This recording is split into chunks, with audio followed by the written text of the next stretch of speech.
Assalamualaikum warahmatullahi wabarakatuh.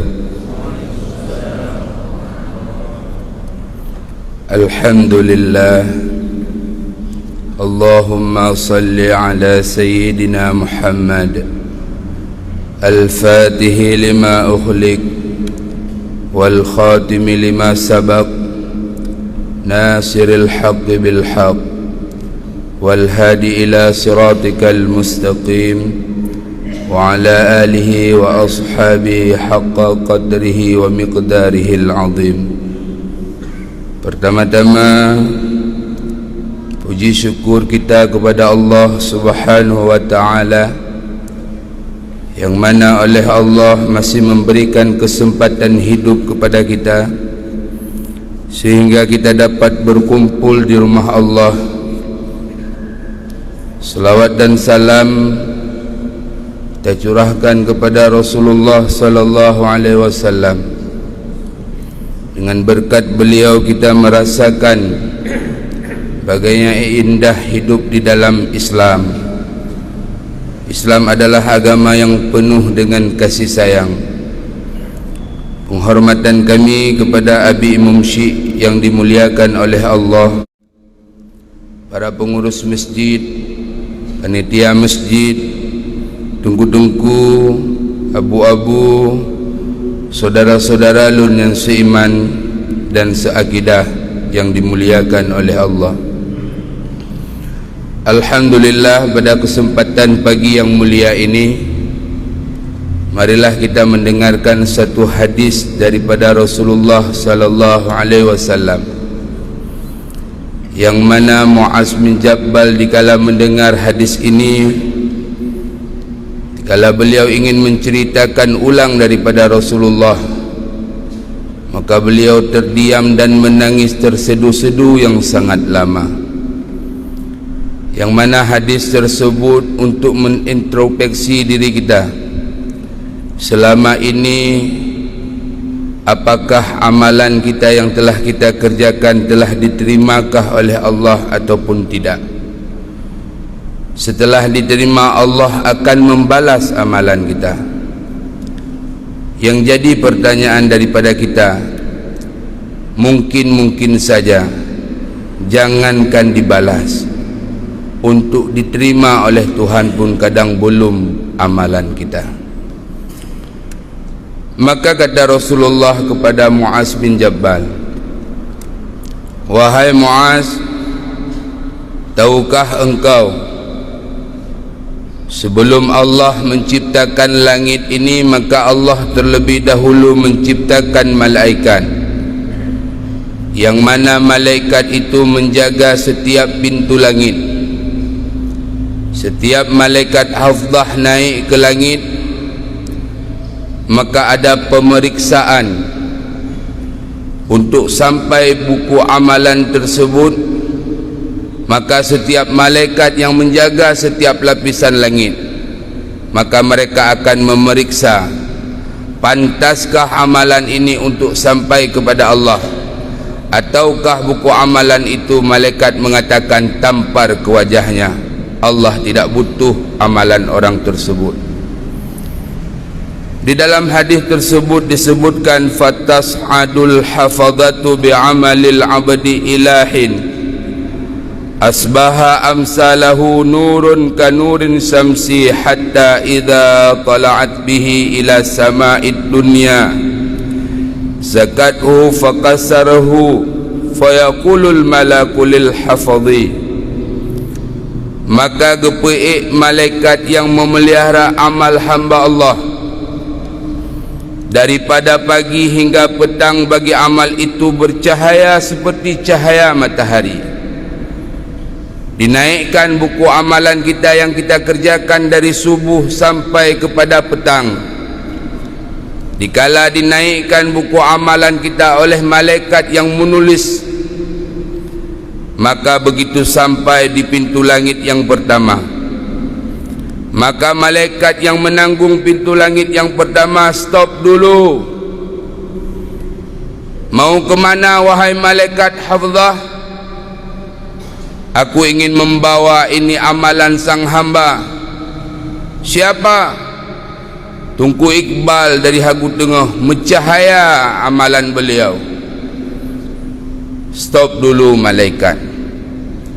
Aku diperintahkan oleh Allah, apabila yang engkau tidak memiliki sifat yaitu suka mengupat menggibah, maka ambil buku amalannya, campakkan ke wajahnya. Allah tidak menerima amalannya. Di langit yang pertama, maka yang diperiksa oleh malaikat penjaga pintu langit yang pertama, apabila terdapat si hamba yang berbanyak membuat amal tapi suka gibah, suka mengupat, keluar daripada masjid menceritakan tentang orang lain, dia pikir karung yang berisi yang dia bawa pulang, rupanya karung yang sudah bocor dia bawa, dia isi. Sesampai di jalan jatuh segala bentuk amalannya. Allah tidak menerima. Dikala Rasulullah sallallahu alaihi wasallam naik Mi'raj, Rasulullah melihat ada seorang manusia yang menggaruk-garuk wajahnya sampai luka dan terus menggaruk. Ditanya oleh Rasulullah, "Wahai Jibril, itu siapa Jibril?" "Itu umat engkau wahai Rasulullah.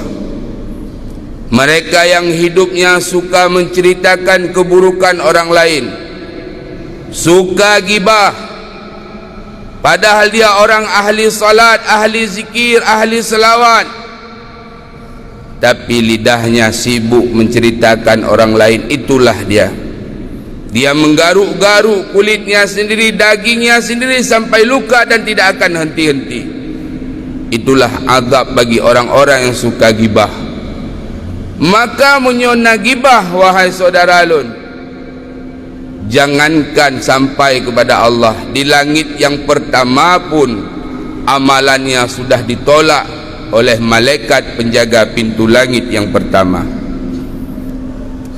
Oh, masa katanya hana mengupat, maka malaikat penjaga pintu langit yang pertama dia intat katanya buku amalan, lagi ke intat lintu, senang gebungkuh buku amalannya dengan bungkusan yang sangat indah. Naik dia ke langit yang kedua. Sampai di langit yang kedua begitu juga. Kata malaikat, "Wahai malaikat afdal, stop dulu, stop. Itu amalan siapa itu?" Ini amalan hamba Allah. Amal hamba Allah dengan amal yang saleh daripada segala amal hamba Allah. Maka katanya amal ini baik, lagi suci, lagi amat banyak amal ini. Maka kata malaikat yang menjaga pintu langit yang kedua, ambil amalannya, palukan ke wajahnya. Allah tidak menerima amalannya, karena dia beribadah kepada Allah bukan semata-mata untuk Tuhan, tapi ada panah yang lain daripada selain Tuhan. Artinya nak tersifat penyakit di dalam batinnya itu ria, ingin dipuji, ingin dikatakan orang alim, ingin masyhur. Ini adalah satu sifat yang tidak dapat hilang. Biarkan saja dia, tidak ada panahnya kepada Allah. Bukankah kita setiap melakukan bentuk ibadah, kita mengatakan lillahi ta'ala, tetapi di dalam kehidupan kita menjalani tidak ada lillahi ta'ala, tapi semata-mata hanya untuk pujian, untuk disanjung, supaya kita dibesarkan. Bagaimana katanya dengku dicom jaro katanya. Itu ada keinginan untuk mendapatkan dunia, sehingga untuk keuntungan diri, bukan lagi lillahi ta'ala. Maka di langit yang kedua pun Allah menolak. Maka jangankan sampai ke dia, apabila masih ada sifat ria di dalam hati kita, kita beribadah bukan lagi karena Allah, karena sesuatu selain Allah, maka amalan itu pun ditolak. Oh hana nungkulung penyakit nian, mengupat hana, ria hana, maka amalan tersebut naik lagi ke tingkat ketiga. Qala wa tas'adul hafadu bi amalin abadi ya badahaju nuran min sadaqatin wa salatin wa siyamin, maka naiklah amalan kita kedih ipeik le malaikat yang amalannya itu sangat baik cahayanya daripada sedekah, sembahyang, puasa. Telah ujublah malaikat yang mencatat amalan katanya. Takjub jikalau hambanya sungguh luar biasa sedekahnya, sungguh luar biasa solat sunnahnya ipudip malam, sungguh luar biasa puasa sunnahnya. Hebat sekali, takjub. Dia hanya zahirnya yang tahu malaikat hafdah, batinnya tidak tahu. Maka begitu nyan senang dat gebah bungkuhnya. Begitu sampai di langit yang ketiga, stop dulu malaikat, stop. Amalan siapa itu?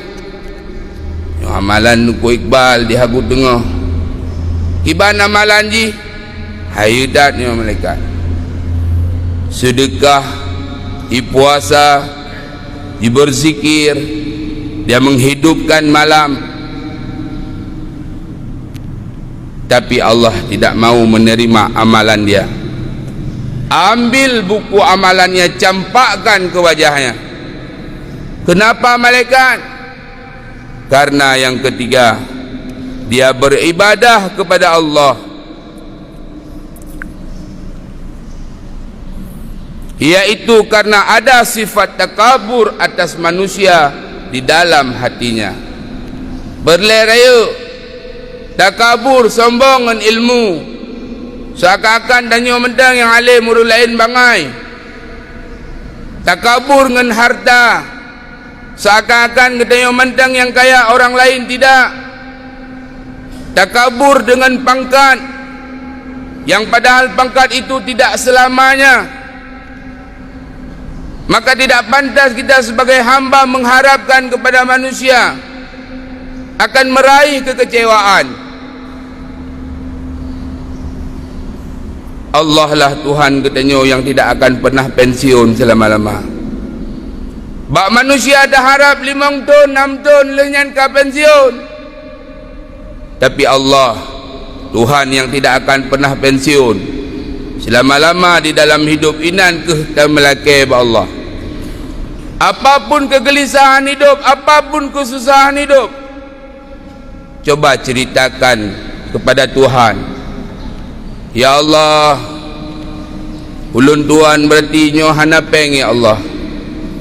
Pempo hana mit kabeh, susu kabeh, singgah perlepeng lun 200 ya Allah. Kiban cara hana lun tuah lun tidak ada ilmu dan pengetahuan. Tapi bukankah engkau sebagai pemberi rezeki bagi lun ya Allah? Ceritakan kepada Allah, duduk tutup mata, sampaikan dengan hati kita. Allah akan memberikan jalan keluar. Karena Allah menjanjikan, wa may yattaqillaha yaj'al lahu makhraja. So yang bertakwa kepada Allah, hana kesombongan di dalam hatinya, hana kedengkian di dalam hatinya, hana kebencian, yaj'al lahu makhraja.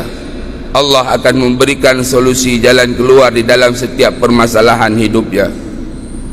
Wa yarzuqhu min haitsu la yahtasib. Maka gejuk rezeki yang tidak pernah dia menyangka-nyangkanya. Kiri dan kanan, depan belakang, tubi-tubi terus rezeki. Kita berdoa selalu, Allahumma in kana rizquna fis sama'i fa'anzilhu. Nyo rezeki lon di langit, ya Allah engkau turunkan. Kalau rezekiku di bumi engkau keluarkan. Jikalau jauh mohon engkau dekatkan ya Allah. Selalu kita meminta sama Allah, tidak ada kesusahan. Boh sifat kekhawatiran Allah sebagai pemberi rezeki, bekna ragu-ragu. Huwas Al-Qarni berkata, di dalam kitab 8, kitab Mau'izatul Badi'ah, kitab yang ke-6. Apabila si hamba berzikir kepada Allah beribu-ribu kali, Allah tidak menerima zikirnya apabila di dalam hatinya itu ragu Allah itu sebagai pemberi rezeki, ragu terhadap Tuhan sebagai pemberi rezeki, dikhawatirkan mati tidak membawa iman kepada Allah. Allah ipatih nak, tapi terus masalah rezeki kan ragu-ragu, kata makut. Murung kafir yang hang sembah Allah, tidak Allah biarkan hidupnya susah. Kita yang mau pertimbang agama, kita mau menyembah Allah, kita selalu mengingatnya, mungkin Tuhan tua ke kita. Allah yang bersifat Rahman. Rahman itu bagi orang Islam dan bagi orang kafir tidak ada beda, sama. Tapi Rahim Allah lah yang berbeda nanti di hari kiamat. Hanya bagi mereka-mereka yang beriman kepada Allah, itulah Allah Subhanahu wa ta'ala. Siapapun yang hidup di dalam dunia yo, mandum Allah kagak jamin. Wa ma min dabbatin fil ardi, tidak ada satu binatang melata pun di dalam dunia yo, melainkan Allah sebagai pemberi rezeki. Hana ragu, munyo ragu, nyo bahaya iman kita. Tiga ada ibadat Allah tidak menerima. Bekna keraguan iyo masalah iman, masalah hati. Oh, jikalau nyan lebah macam hana, naik lagi dia diintat lintu kita oleh malaikat yang pertama, malaikat yang kedua, malaikat yang ketiga. Geba buku amalan kita yang gepe gedeh bak pintu langit yang keput. Apa diperiksa kepada yang keempat? Ini amalannya luar biasa, mencahaya lagi cahaya bulan. Sedekah, puasa, zikir luar biasa. Takjub malaikat. Tapi malaikat yang menjaga pintu katakan, stop dulu, stop. Engkau tidak tahu wahai malaikat Afdah, akulah penjaga ujub. Si hamba ini ujub, dia beribadah kepada Tuhan, merasa diri dialah yang hebat. Dikala dia solat malam, awhatai takbirnya sitlun sagai malamnya yang nak ibadat. Yang muda-muda sitlunnya, yang lain panena, lale ngembola, lale ngencip, lunnya yang ibadat. Merasa nak yang lagi yang merasa terhadap dia yang hebat, dia yang mampu mengerjakan doa. Yang urung ujub lagi yang tidak akan selamat, tidak akan sampai kepada Allah amalannya. Jangankan dibalas, diterima pun belum oleh Allah. Ini yang keempat. Jikalau ujub pun tidak, maka naik lagi, diantar oleh malaikat, dibawa ke bak langit yang kelima. Di langit yang kelima pun ada pemeriksaan yang amalannya itu luar biasa, berupa jihad, haji, umrah. Tapi begitu sampai di langit yang kelima, apa yang Allah periksa? Wahai malaikat Afdah, campakkan ke wajahnya. Allah tidak perlu amalannya, karena si hamba tersebut penuh di dalam kedengkian. Nyo dengkinyo yang cukup bahaya.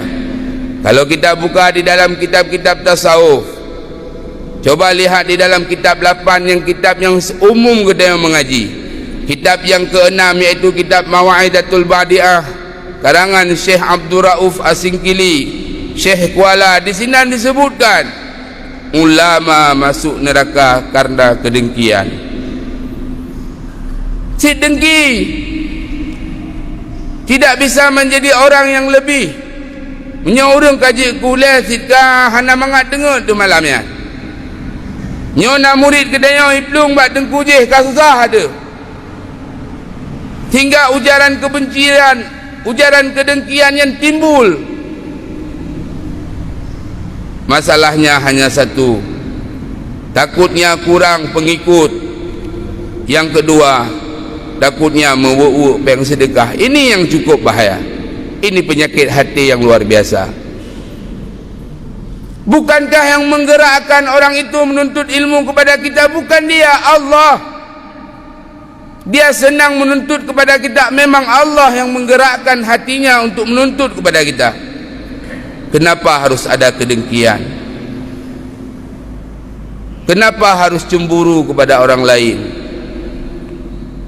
Kenapa sungguh senang melihat orang lain dalam keadaan susah? Bahkan dikala orang lain senang, kita yang susah. Inilah penyakit hati yang sangat payah untuk dihilangkan. Apalagi yang lawan tu,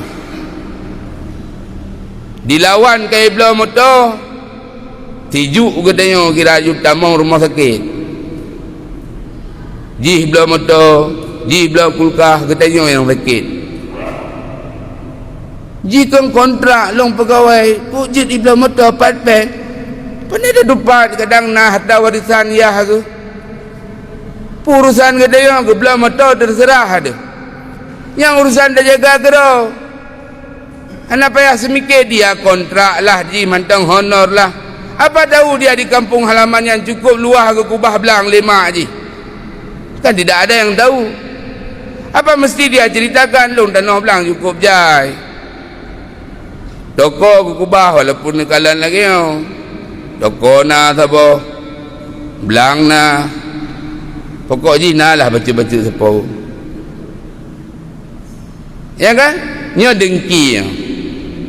Jangan ada kedengkian. Kedengkian itu memakan segala bentuk amal.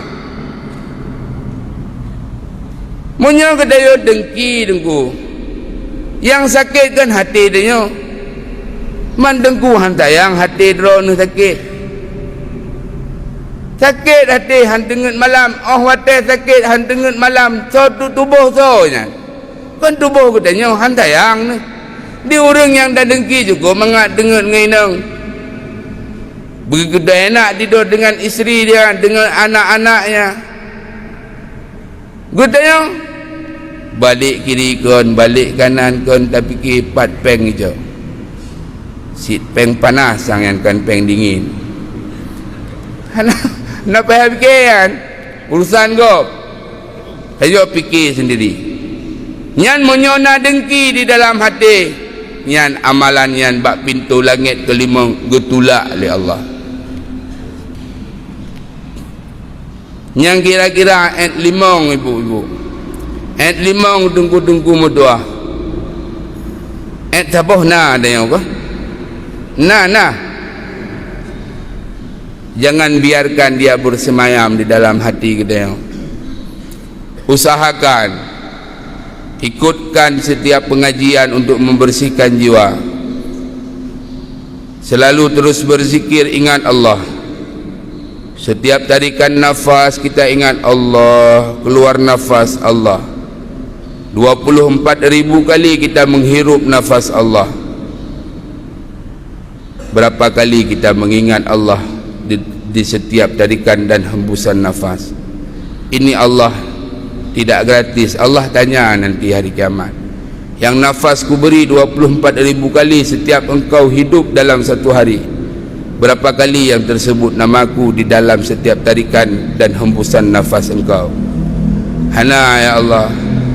Pusing kau ingat. Jangankan di luar sembahyang, dalam sembahyang tinggal salah belum pakai silap jauh masjid royo. Yang kagadah pada selalu kata. Man kibancit wajah tu wajahia katanya di dalam salat. Maka salat itu tidak perlu cepat-cepat. Bismillahirrahmanirrahim. Alhamdulillahirabbil alamin. Bukankah solat itu setiap apa yang kita baca Allah membalas? Bertenang tak solat. Tarik nafas, sebut Allah dalam hati. Bismillahirrahmanirrahim. Tarik nafas, sebut Allah. Alhamdulillahirabbil alamin. Tarik nafas, sebut Allah. Ar-Rahmanir-Rahim. Biarlah Allah menjawab apapun yang kita baca. Dikala kita menyebutkan Alhamdulillah Rabbil Alamin, Allah mengatakan kepada malaikat, Wahai malaikat nekalan hamba lun telah memuji lun Ar-Rahmanir Rahim. Nah nekalan malaikat hamba lun terus memuji lun dia. Iyyaka na'budu wa iyyaka nasta'in. Wahai hamba, minta hamba, minta. Apa yang engkau minta? Ihdinas siratal mustaqim. Tunjuk lun ya Allah jalan yang lurus, jalan istiqamah. Lakilam hamba apa? Minta terus. Siratal ladzina an'amta alaihim. Itu kan jawab. Apa yang kita baca dijawab oleh Allah. Tapi kita baca alhamdulillah rabbil alamin arrahmanir rahim maliki yaumiddin. Kapan Allah mau membalas jawaban kita? Setiap yang kita baca, kapan Allah mau membalas? Tidak sempat. Tidak ada kesan di dalam ibadat kita. Cobalah satu kalimat demi satu kalimat kita di dalam sembahyang. Coba usahakan berkhusyuk walaupun belum 100%. At kalbi kita kat ingat ke Allah. Setiap nafas Allah. Oh tidak takbir. Allahu akbar. Tarik nafas Allah. Subhana rabbiyal azim wa bihamdi. Allah subhana rabbiyal. Tak kira khusyuk, kau ingat Allah dalam solat, ingat maknanya di dalam solat, kau kira khusyuk walaupun golong terus tingkat lagi Sayyidina Ali kita yang gede. Tapi sudah, mungkin inilah yang dapat Tuan Tuan sampaikan. Hanya 5 2 drot malaikat dia tu nyo akan dah sampaikan pada episod yang akan datang. Mungkin nyo sagai dino sama-sama untuk keberkatan. Ada berzikir 5 minit mentang itu. Takut istighfar. Kita tutup mata, kita pejamkan mata, tundukkan kepala. Ingat-ingat dosa, bayangkan wajah orang tua yang masih hidup maupun yang telah kembali pada Allah. Tolong-tolong istighfar juga terus 15 agak istighfar saja. Astaghfirullah Rabbal baraya. Astaghfirullah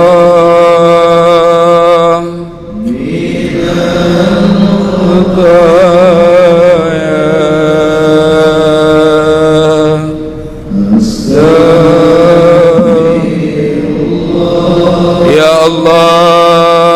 Allah, Ya Allah, Ya Rahman, Ya Rahim, Ya Zal Jalali wal Ikram. Pada pagi ini hamba-hambamu sedang berkumpul di masjid yang mulia ini, Ya Allah, hanya mengharapkan kasih dan sayang Engkau, Ya Allah.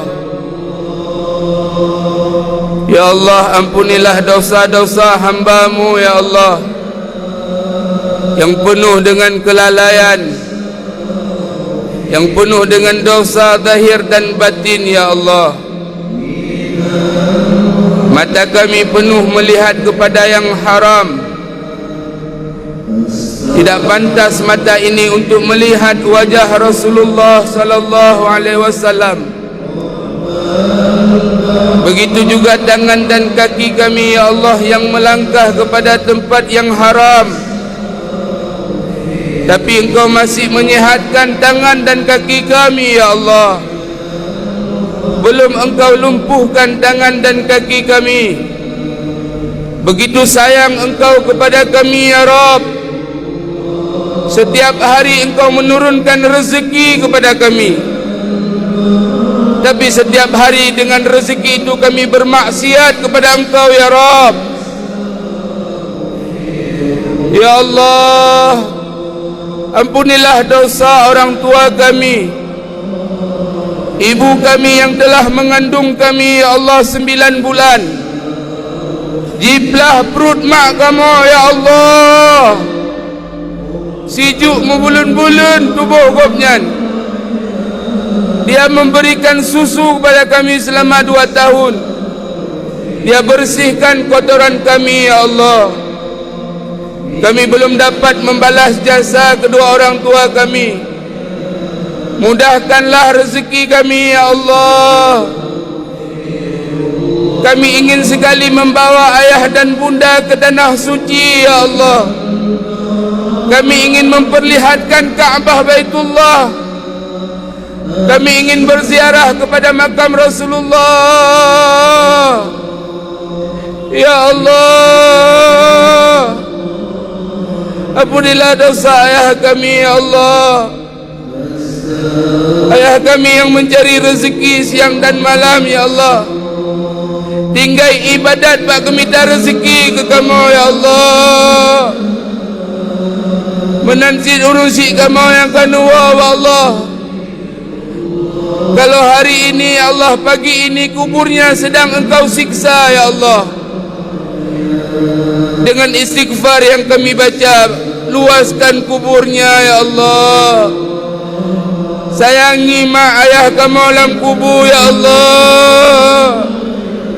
Lagi kesayang kamu wate ubud ya Allah.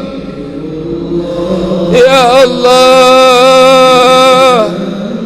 Engkau mendengar ya Allah. Engkau tahu isi hati kami ya Allah. Bukankah air mata yang jatuh setetes Engkau menampungnya ya Allah? Air mata itulah yang dapat memadamkan api neraka ya Allah. Tampunglah air mata kami ya Allah, padamkan api neraka ya Allah. Ampunilah dosa anak kami, isteri kami, suami kami, abang kami, kakak kami ya Allah. Ampunilah orang-orang yang dengki kepada kami. Ampunilah dosa-dosa orang-orang yang benci kepada kami ya Allah. Ampunilah kawan-kawan kami yang masih di dalam dunia kegelapan ya Allah, yang masih di dalam kemaksiatan. Berikan taufik dan hidayah ke saudara-saudara kami. Berikan taubat kepada mereka ya Allah. Pada umat Muhammad, umat Rasulullah, ampuni ya Allah semua dosanya. Sayangi kami ya Allah. Sayangi kami ya Allah, walaupun kami terus bermaksiat kepada Engkau, tapi Engkau begitu sayang kepada kami. Mata kami selalu melihat yang haram, tapi Engkau tidak membutakan mata kami ya Allah. Tidak pantas mata ini melihat zat Engkau nanti di dalam syurga ya Allah. Tidak pantas mata ini melihat Rasulullah. Ampuni kami ya Allah. Ampuni kami ya Allah. Astaghfirullah.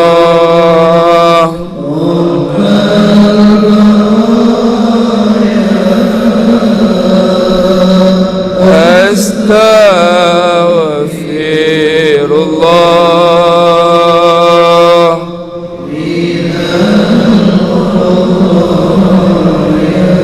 Amin, amin ya rabbal alamin. Mudah-mudahan bermanfaat bagi ulun tuan sendiri, menjadi lebih baik dan dengku-dengku sekalian. Assalamualaikum warahmatullahi wabarakatuh.